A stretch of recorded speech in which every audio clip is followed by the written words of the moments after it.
Noong panahon ng mga Kastila, natutunan natin na ipakita sa ibang tao ang ating kayamanan by celebrating yung mga bonggang fiesta, yung malalaking bahay, at kung ano-ano pang mga material things para lang mapakita na we are successful. Ika nga. Until now, dala-dala pa rin natin ito kaya madalas tayong gumagastos para lang magmukhang successful. Kahit minsan nga ay wala naman talaga tayong pera. Hey! This is Kuya Jay, and welcome to latest episode of Pera and Purpose Podcast, a show about money and meaning. My aim is for you to use money as a tool to live a meaningful life. And yes, bago ulit natin simulan ang super exciting na episode na to, medyo heavy ang ating research for this episode. I-share nyo muna ninyo ito sa inyong KKK, ang inyong kaibigan, kamag-anak, kapatid, kaaway, opisina, kachismisan, katsukaran, lahat ng kay mo sa buhay. I-share mo to sa kanila kasi I know if you've been listening to the podcast for quite some time now and nabago na nito ang inyong mindset about money and also about purposeful living. And ito na, simulan natin ating episode. Alam niyo ba yung feeling na kailangan mong gumastos ng sobra para sa family gathering or fiesta kahit tight na yung budget mo? Yung tipong mapipilitan ka na mag-ambag kasi expected ng family or even ng community mo na ikaw yung gagastos. Ganito madalas ang tension na nararamdaman ng maraming Pilipino between cultural expectations at financial goals. And by the way, hindi lang ito nararanasan ng mga Filipinos kasi dito ako sa Dubai naka-base and I was interviewed 3 weeks ago sa isang radio station dito sa Dubai about family expectations or cultural expectations na nag-i-influence sa mga remittances ng mga expats pabalik sa kanilang mga family members back home, and similar talaga ang challenges natin. Hindi lang ito common sa mga Filipinos but also across other nationalities, lalong-lalo na sa mga developing countries. Sa episode na to, pag-uusapan natin kung paano na minsan ang mga cultural expectations na ating nakalakihan, tulad na lang ng utang na loob at pakikisama, ay pwedeng maging dahilan kung bakit hirap na hirap tayo makaipon at makapag-invest. No? Pakikisama nakakasama minsan sa pera natin yan. So paano ba natin gagawin yun? Paano mo i-honor ang culture mo pero at the same time, magkakaroon ka pa rin ng ways to reach your financial goals. So, yan ang ating mag-usapan natin today. And bagong lahat, i-breakdown muna natin yung mga cultural values na madalas na nakaka-influence sa financial decisions nating mga Filipino. I think dalawa lang yung common na themes niyan eh. Napakaraming mga expectations from us, lalo sa ating mga millennials by other generations. Pero dalawa lang yan, I think, yung major themes niya. Una na dyan is yung utang na loob. Ito yung pakiramdam na may kailangan kang suklian na favor. Kadalasan pera o tulong kahit na hindi mo na kaya. Na-experience mo na ba yan? May obligasyon ka na irespeto sila at panatiliin mo yung harmony ng relationship mo with probably a family member na nagpalaki sa'yo, especially yung iyong parents, or other relatives na tumulong sa'yo para ma-achieve yung isang certain success sa buhay, or probably sa tulong na yung office mate or a common friend. And dahil nga meron tayong tinatawag na utang na loob, andun yung pressure, di ba? Grabe, kaya minsan ikaw na yung nalulubog financially dahil sa obligasyon sa pamilya or kahit hindi na diretsong sinasabi na gawin mo yung isang bagay, no? Na nafe-feel mo na parang dahil may ginawa silang kabutihan sa'yo in the past, kailangan mo yung suklian. And para sa akin, itong utang na loob, ang isa sa, hindi na pala isa, ito yung pinakamahirap na bayaran na klase ng utang. Kaya nga for me, as much as possible, hindi ako humihingi ng favor sa ibang tao. And I'd rather pay the person for their time and expertise kaysa naman do things for free. Ika nga. Kasi nga, alam mo, yung utang na loob na yan, kasama mo yan hanggang sa dulo ng iyong buhay, I think. Ganyan yan sa ating mga Pilipino eh. And sumunod sa utang na loob is itong pakikisama. Ito naman, yung pressure na mag-contribute ka sa family mo, office mates, or sa mga community events na para hindi ka mapag-iwanan or para bang hindi ka outcast sa isang grupo. Parang ginagawa natin yung to fit in. Lalo na kung bago ka pa lang sa isang company. Ba? Na-experience mo ba yun na yung una mong sweldo, kailangan mong mag-treat ng iyong office mates. Alam mo yung pressure na yun, right? And parang common na culture ito sa mga sa opisina. Pero alam mo naman na meron kang other opportunity or other priorities. Kaya lang, dahil nga merong pakikisama na expectations sa'yo, you will be forced na manlibre. I mean, depende naman yun kung gusto at kaya mo talaga, right? Pero may mga ganyang mga ways.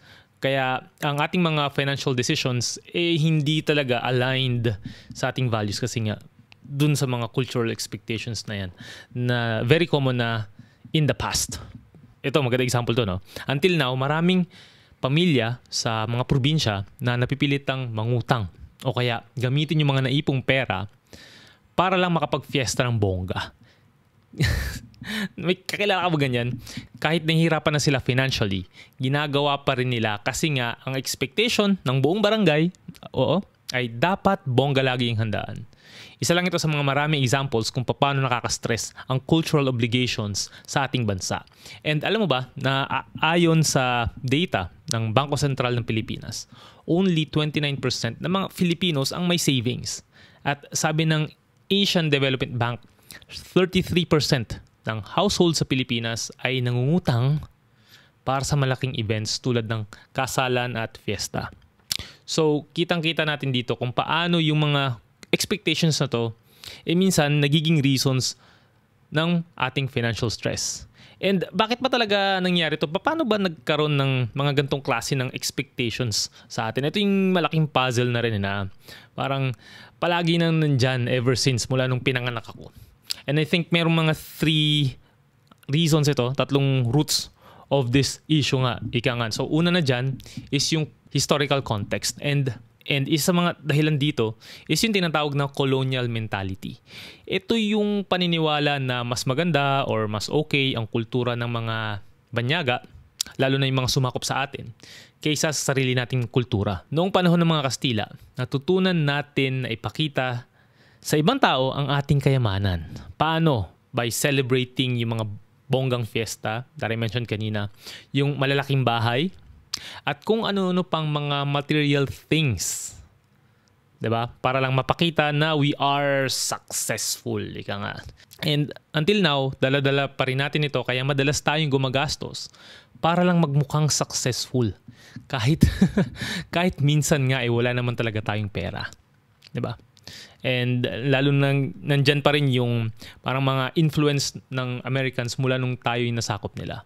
And ako, until now, siguro, pagdating sa mga gadgets, yun yung mga, aking mga preference. Kasi wala naman sigurong magandang technology sa Pinas pa na kayang tumapat sa technology nung mga ibang bansa, right? So, I think yun lang naman yun, yung reason ko for that.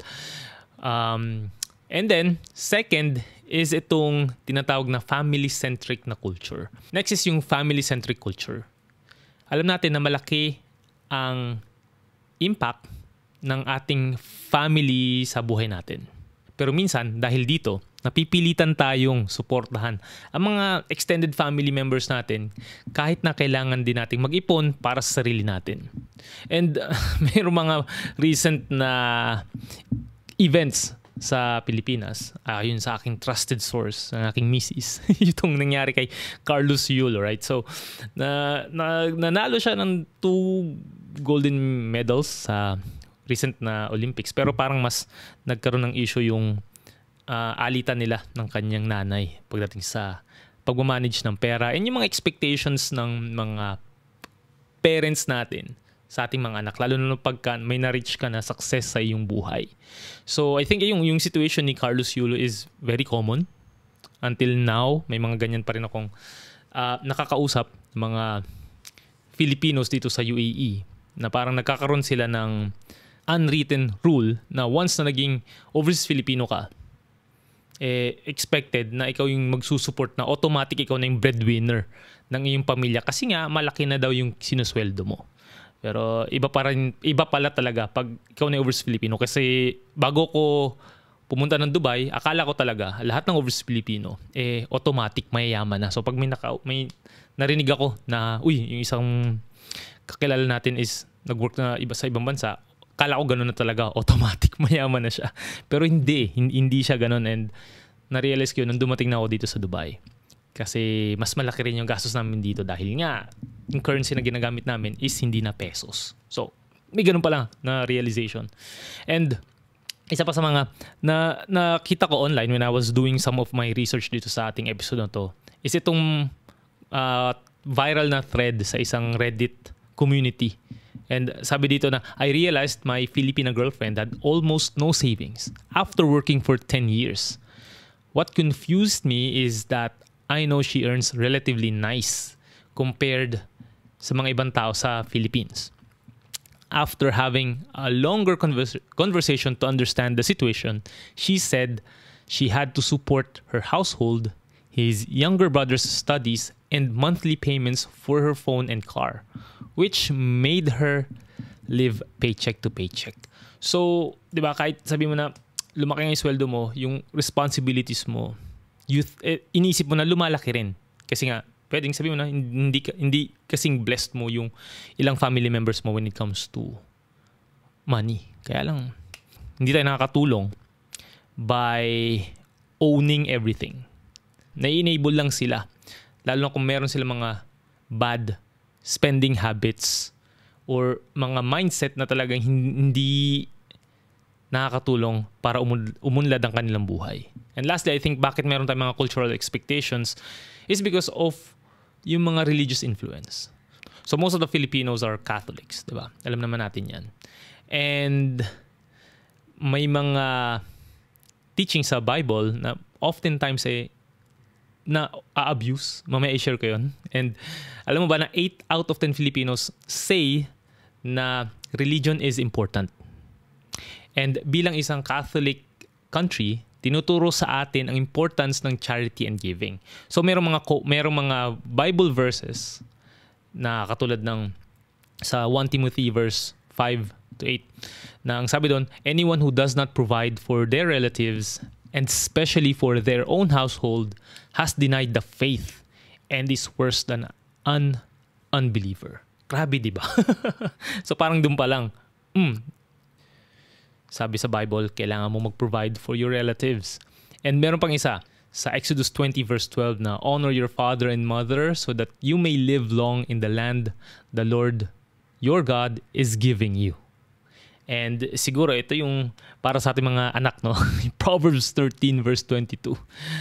A good person leaves an inheritance for their children's children, but a sinner's wealth is stored up for the righteous. So maraming mga iba't ibang verses or mga sayings sa Bible na talagang can influence how we use our money. Kaya lang minsan nagbibigay tayo ng sobra sa kaya natin para lang magpakita na we are practicing our faith. So all I'm saying is, hindi naman natin sinasabi na masama ang utang na loob, pakikisama, and other religious beliefs na ating nakasanayan na. In fact, sobrang laki ng naitulong nitong mga core values natin na to para mapanatili ang closeness natin sa ating family members, friends, and community. Kapag may emergency or mahirap na situation, nandyan ang pamilya natin at kaibigan para magtulungan financially or emotionally. Pero ito lang masabi ko dyan, kailangan natin ng balance. Kasi kung isipin natin, babalikan ko yung Bible verse tungkol sa pag-honor sa parents natin. Hindi naman na-mention doon na, or hindi naman ibig sabihin nun, na kailangan mong isakripisyo ang sarili mong financial health o akuin ng mga responsibilities na hindi mo kaya. Hindi nga binanggit doon na pay your parents' debts. Or baka may na-miss out ako sa Bible. Baka na-mention yun doon. Well, hindi naman ako expert pagdating dito. And I'm still learning. Pero in my own understanding, hindi naman kailangan na palaging financial ang binibigay mo sa iyong parents just to honor them. Diba? Pwede mo pa rin silang i-honor through thoughtful support, open communication, and by setting boundaries. And most importantly, I think, is yung respect na ibibigay mo sa kanila regardless of how they treat you and ano man yung situation ng inyong family right now. So sa ganitong paraan, kaya mo pa rin mag-succeed financially habang nakakatulong ka rin sa parents mo in a more sustainable way. So for my wife and I, the way we honor our parents is binigay namin yung pangalan ng aming tatay, okay, sa anak namin. So si Cesar Miguel is actually from the name ng tatay ni Mrs. and sa tatay ko. So hindi ko binigay yung pangalan ko sa anak ko. And hindi ko kinuha yung pangalan ng ilan ko mga lodi pagdating sa investment like si Warren Buffett or si Bill Gates. Pero we wanna make sure na we honor our parents. Kaya yung pangalan nila yung binigay namin sa anak namin, which is, I think, one of the best ways on how we can honor them all throughout our life. Kasi yun naman ay magiging pangalan ng anak namin hanggang sa dulo ng walang hanggan. And yun yung mga simple ways, pero I would say personally na talagang malaking bagay na ipangalan ng anak mo sa mga tao na you really respect. So tingnan natin itong situation sa Japan, right? So sa kanila naman, strong din ang kanilang family values. Katulad natin. Pero the difference is, binibigyan na ng mga millennials or yung mga current generation yung importance ng financial independence. And merong study nga ako nakita na pangalan is yung Impact of Changing Socioeconomic Conditions on Family Caregiving Norms, Evidence from Japan. Haba, no? Ang sabi doon na contemporary shifts are evident as younger generations increasingly prioritize financial independence and career aspirations over traditional caregiving roles. So hindi dahil nagsasucceed ka financially or ikaw yung babae, sa Japan to means na ikaw yung mag-aalaga sa magulang mo or sa asawa mo. And nagkakaroon ng transformation doon sa bansa na yon. And alam naman natin siguro na Japan is one of the oldest population sa buong mundo ngayon. So mas marami sa kanila ang matatanda na kumpara sa mga young working population, di ba? So isa yan sa mga nagiging challenges ng bansa na yan right now. Pero in terms of yung mga traditions, they still kept it while at the same time focusing din sa mga financial well-being ng kanilang mga sarili. Okay? And dito sa Pilipinas, kaya rin natin gawin yun, actually. We can love our family, pero siguraduhin natin na hindi tayo naubusan ng pera sa bawat event, bawat emergency, or bawat obligasyon na kailangan nating ibigay or kailangan nating pag-agastusan. And talking about expectations, lalo na ngayong Pasko, alam ko marami sa ating mga overseas Filipinos ang magpapadala ng saya at suporta sa ating mga pamilya sa Pinas. Pero ito ang daming nasasayang dahil sa hidden fees at sobrang baba na exchange rate. Sayang, di ba? Dapat masulit ang bawat perang pinaghirapan mo. Kaya I'd like to thank TapTapSend, who's not just sponsoring this episode but also for making remittances so quick, easy and safe for me and my wife. They are a remittance app na walang transfer fees at may magandang exchange rates, kaya halos yung buong amount na pinapadala namin ay nare-receive ng families namin back home. At para sa mga first-time users, you can use the promo code na Kuya J para makuha ng 25 dirhams if you are in the UAE, $20 sa US or Canada, 10 GBP sa UK, or 10 euro sa Europe. Ang saya, di ba?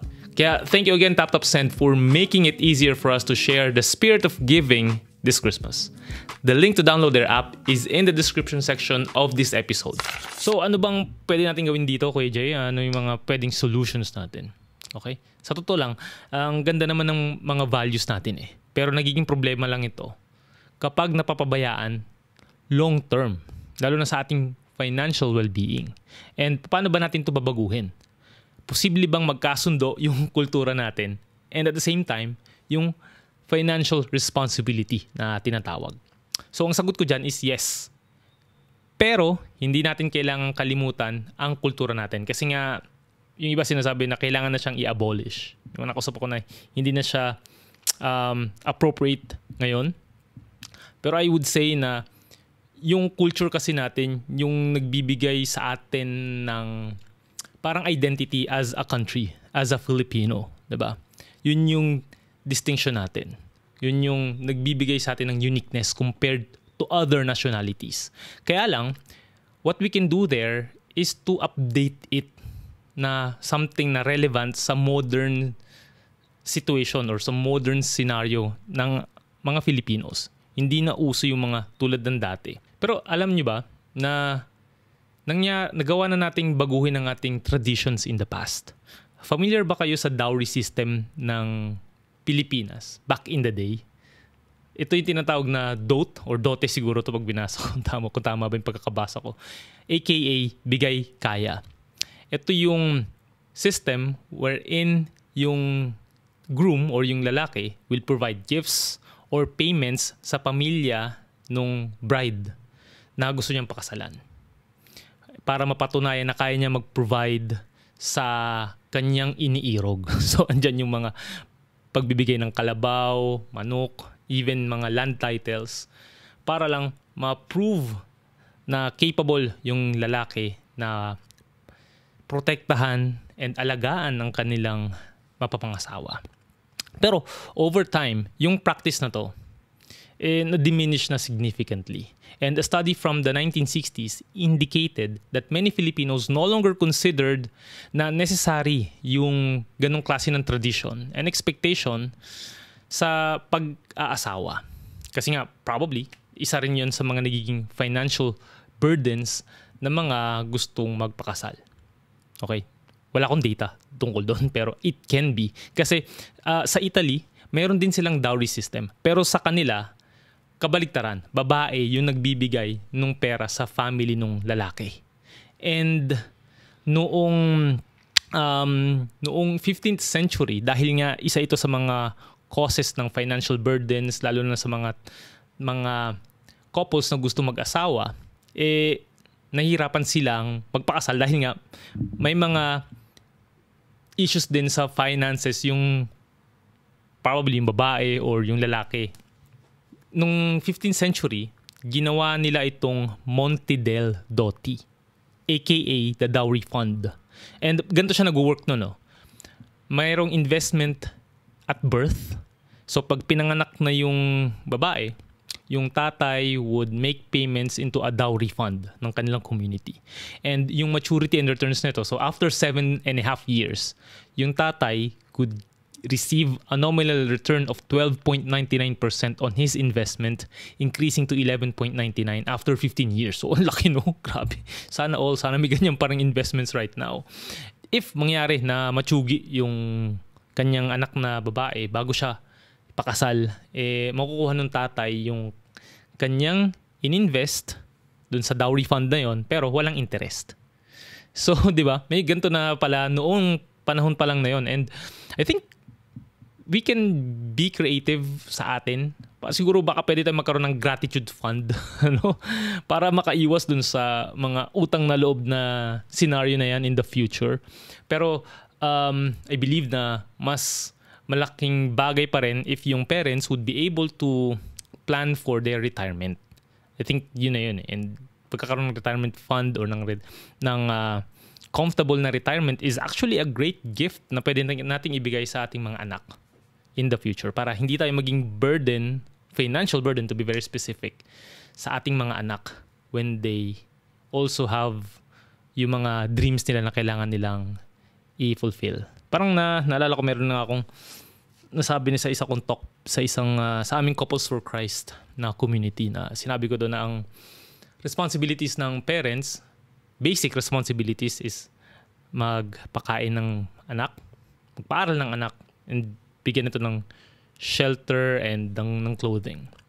Basic yon. And para sa mga parents na talagang gustong maggawa ng extra mile, ika nga, is for them na hindi maging financial and emotional burden sa kanilang mga anak in the future. So, I think ganun dapat yung mindset ng mga parents pagdating sa pagkakaroon ng anak. Kasi nga sa atin, di ba, parang nangyari is yung anak yung retirement fund. And minsan naman yung mga irresponsibleng anak ang emergency fund nila, yung magulang nila. So wala rin talagang maipon yung parents. And dahil nga dun sa culture natin na strong family ties, which is often seen as good thing to do for everyone, hindi talaga nakakatulong sa atin financially. Kaya minsan may makita ka 30, 35 years old na, tambay pa rin or nakatira sa poder ng magulang niya and tinotolerate ng magulang kasi nga anak nila yon, ayaw nilang mahirapan. Kaya lang in the long run, di ba, nahihirapan kayong lahat. And pag dumating yung time na hindi mo na kayang mag-work, tas yung anak mo hindi pa rin nag-work, lahat kayo lulubog talaga. So, mahirap itong situation na to, pero kailangan siyang i-address. And ano ba yung mga practical tips na I think can help us dito sa situation na to, no? So, nagbigay na tayo kanina ng mga ilang examples, pero I think meron pa akong pwedeng idagdag. And una na doon is yung pag-prioritize ng sarili mong financial goals. 'Di ba? Dapat lagi mong tandaan na mahalaga ang financial stability mo. Ikaw muna, parang sa airplane, 'di ba? Sinasabi doon na bago mag-take off ang plane, ang oxygen mask dapat sa'yo muna and hindi sa katabi mo. Kasi nga again, you cannot help others if ikaw mismo is nahihirapan. So, tulungan muna yung sarili mo. 'Di ba? So, kung lagi ka nagpapadala sa mga pressures ng pamilya mo, and baka mahirapan ka ring makaipon or makapag-invest ng maayos. Kaya dapat firm ang iyong priorities. Balikan mo yung mga past episodes natin about being clear sa iyong values and priorities. And lalong-lalo na sa mga long-term goals mo, tulad ng retirement, pagkakaroon ng emergency funds, or even investments. Kasi kung hindi, magkakaroon ka lang ng resentment sa mga tao na malapit talaga sa'yo. Kasi again, at the end of the day, it's still relationships ang mahalaga dito. Pero you have to make sure na yung mga actions right now aligned kung ano yung gusto mong mangyari sa buhay mo, pero at the same time you're still trying your best or doing your best to support the people that you love. And sumunod is magkaroon ka ng limit sa yung social spending. So kasama sa cultural pressures yung tulad na sinabi ko kanina, yung pag-attend sa mga events tulad ng kasal, binyag, holidays, di ba? Or minsan dahil gusto lang nating makisama, magjo-join tayo. Kahit alam natin na malulubog tayo sa utang, lalo sa mga travel goals ng ating mga office mates, right? Kaya maganda na mag-set ka ng budget para sa mga ganung bagay. And kung mga biglaan naman, then you'd really have to be open pagdating sa pagko-communicate neto sa iyong mga kaibigan. And sabi mo na meron kang financial goal and meron ka ring struggles financially and hindi mo kayang mag-overextend. And sumunod nga doon is ito nga, pagkakaroon ng honest and respectful communication pagdating sa ganitong mga bagay, lalo sa finances, okay? So, sa ibang cultures, mahirap talaga na magsabi ng no. Kasi baka ma-offend sila, lalo na kung dito ka nakatira sa UAE or if you're an overseas Filipino na maraming mga cultures na ikaw ay nakakasalimuha. Pero sa Pinas, I think mas marami pa rin mga Pinoy, di ba? Kaysa sa mga expats. Pero, pwede mo namang i-explain yun yung situation mo financially, okay? Para hindi magkaroon ng conflict pagdating sa mga ganitong bagay. Isa pa is, in addition to that, is magkaroon ka ng alternatives sa pagtulong. Hindi lang puro financial contributions. Kung hindi mo kaya yung financial help na ibigay sa kanila, isipin mo kung paano ka makatulong in other ways. So, kunyari, yung presence mo, yung time na ibinibigay mo, 'di ba? Yung expertise mo para sa isang problema ng kaibigan mo or yung skill mo o yung oras mo na pwede mong i-share sa kanila is also a way of helping them, 'di ba? Para mabawasan yung kanilang financial burden. And hindi mo ibigay yung pera mo hindi dahil madamot ka, okay, but because you want to empower them. You want them to find the solution sa kanilang problema without resulting to debt. And nalala ko yung, okay, share ko ata ito in the past na yung kapatid ko na gustong tumira sa boarding house kasi nga ano nga yung kanyang schedule. So instead na bigyan lang siya ng pera, what I asked of her is sideline siya sa amin through managing our social media page ng aming e-commerce ni Mrs. back then. So, by doing that, natuturuan mo rin sila na maging value creators. Diba? Kasi common yun. Kung isa kang overseas Filipino, common talaga na mag-support ka ng kapatid mo na nag-aaral pa, right? Pero, I think sa panahon ngayon, ang dami ng ways to earn money. So, dapat tinuturuan natin sila paano kumita ng pera para makita nila yung value ng hard work. Hindi lang yung hingi lang sila sa mga kapatid nila, right? And then explain mo yung financial strategy mo. Minsan kasi hindi nila naintindihan kung bakit hindi ka masyadong gumagastos. Kaya i-explain mo ng mabuti kung saan ka nagfo-focus, kung ito ba yung sa financial future mo para mas makatulong ka pa rin in the long run. Kasi baka isipin nila na nagtitipid ka ngayon, tinitiis mo kami, di ba? Pero short term na sacrifice naman yan which can lead or can reap long-term benefits. It's something na kailangan mo mapakita sa kanila na pwedeng nagtitipid ka right now kasi you're probably putting up a business na magkakaroon ng much sustainable way para tulungan sila in the future, which is ideal, di ba? Or pwedeng nagtatabi ka para meron silang magawa with the money in the future. Hindi lang yung gagastusin nila basta-basta. Meron yung quote, di ba, na you give a man a fish, you feed him for a day, and you teach a man how to fish, you feed him for a lifetime. And siguro dagdagan mo na lang na you teach them how to make the rod and sell the rod as well. Parang diversified ang kanilang sources of income, hindi lang sa fishing. Diba? And lastly, I think one of the best ways para ma-address itong mga cultural expectations that keep Filipinos broke is to lead by example. Ito yung pinakamahirap, no? Na pwedeng dada ka ng dada. It's hard to lead by example. Kung parte ka ng grupo or ng, of course, ng family members mo and you are the breadwinner,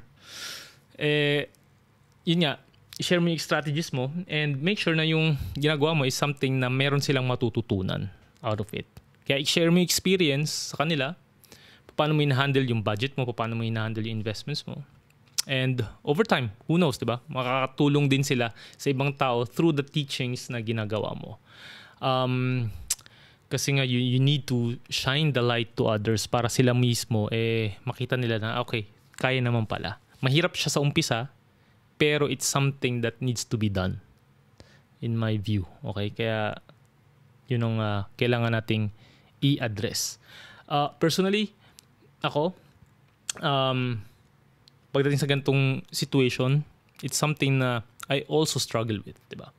Kasi nga, kahit sabihin mo na I'm helping so many people pagdating sa personal finance, pero when it comes to yung closest people mo, minsan sila talagang mahirap i-influence. Kasi nga, kilala ka nila mula pa nung bata ka pa lang And I think isa rin sa struggle ng mga anak is yung conversation with parents, lalo na kung sila yung tuturuan mo pagdating sa finances. Parang sampal siguro sa ego nila yon na bakit ako yung tinuturuan mo sa pera, ako yung nagpalaki sa'yo, di ba?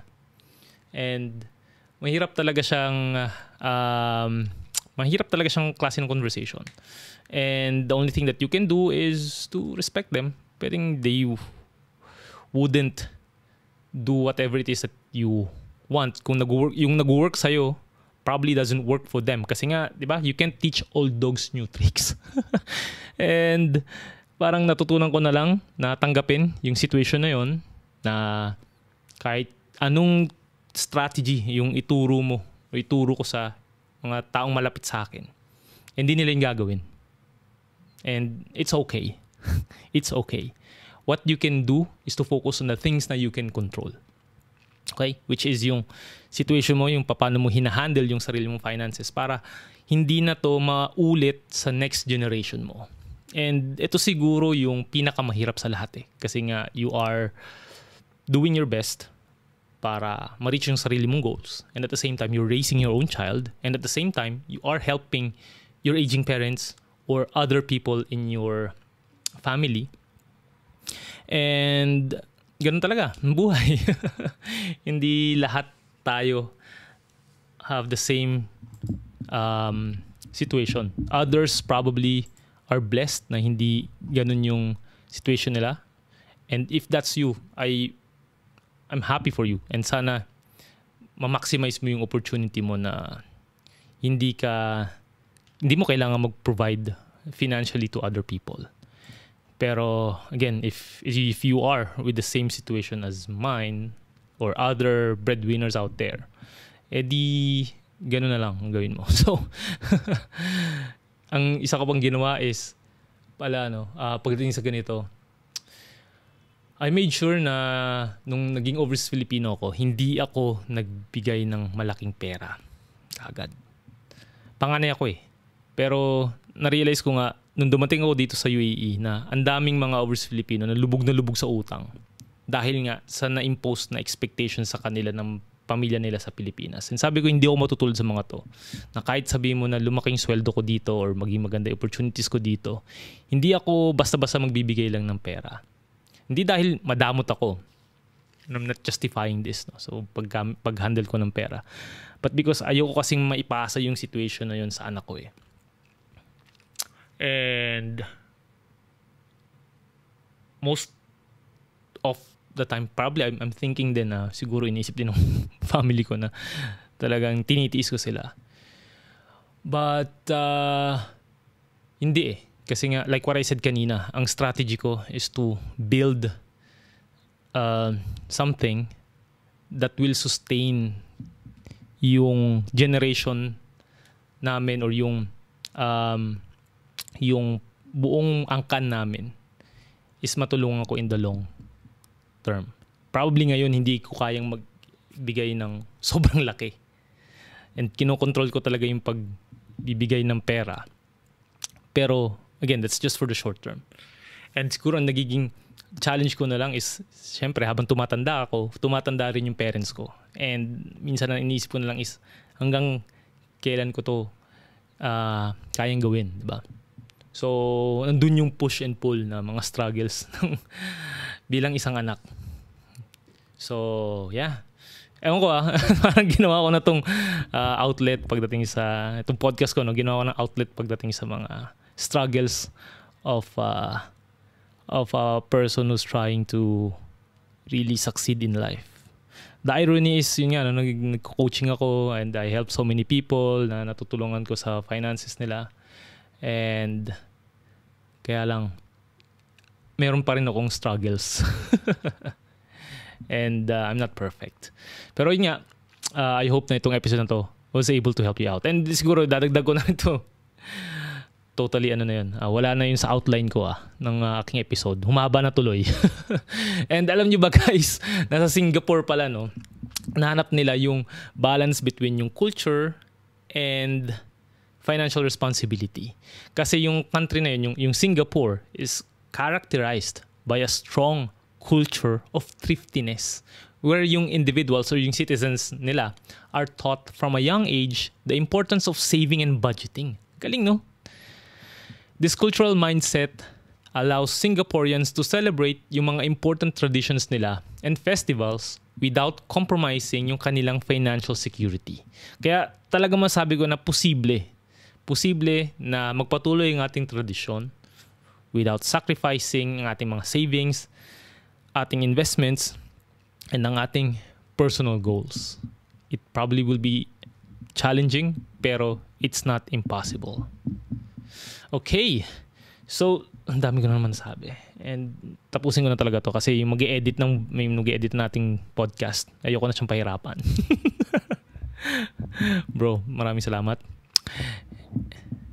And siguro some key takeaways nitong episode na to is that ang utang na loob at ang pag-iisama is minsan nagiging cause ng financial stress sa ating mga Filipinos. And ang mga values na ito are deeply rooted sa ating history, sa mga family obligations natin, and also sa religious beliefs. Pero hindi kailangan maging financial burden itong mga causes na to. Okay? Hindi siya dapat maging reason para mag-struggle tayo financially. And by adapting yung mga practices o yung mga strategies na minention ko kanina, is it will help us na ma-enjoy natin ang ating cultural traditions and at the same time, hindi natin masacrifice ang ating financial security. So, towards the end, meron pa rin tayong capabilities to honor our traditions habang bumubuo ng mas matatag na financial future for us. Yon. And ang Bible verse natin for this episode, I think nabanggit ko na kanina, uulitin ko na lang. A good person leaves an inheritance for their children's children, but a sinner's wealth is stored up for the righteous. Yan yung Proverbs 13 verse 22, ang book of wisdom ng Bible, which is kailangan natin basahin. I mean, paborito ko itong book na to talaga. Ito yung aking nagiging compass pag ako'y nahihirapan sa aking decision making. And bago tayo matapos, gusto ko munang ulitin na mayroon tayong bagong community page or community group. Doon ako mas magiging active. Try ko yun okay? Kasi nga yung Facebook talaga is hindi helpful sa akin personally. Kaya feel free lang kung ano yung sa tingin nyo is makakabuti for the community and to spread itong ating message about financial literacy and intentional living. So that wraps our episode for today. But before I let you go, I hope you can listen to the episodes of Pera and Purpose podcast on Spotify, Apple Podcasts, and other podcast streaming platforms. And kung gusto nyo ng coaching, email nyo ako or connect with me. Again, dun nga sa social channels na i-mention ko sa baba ng episode na to. Again, ito si Kuya Jay telling you to prosper with a purpose. See you sa next episode. Bye-bye!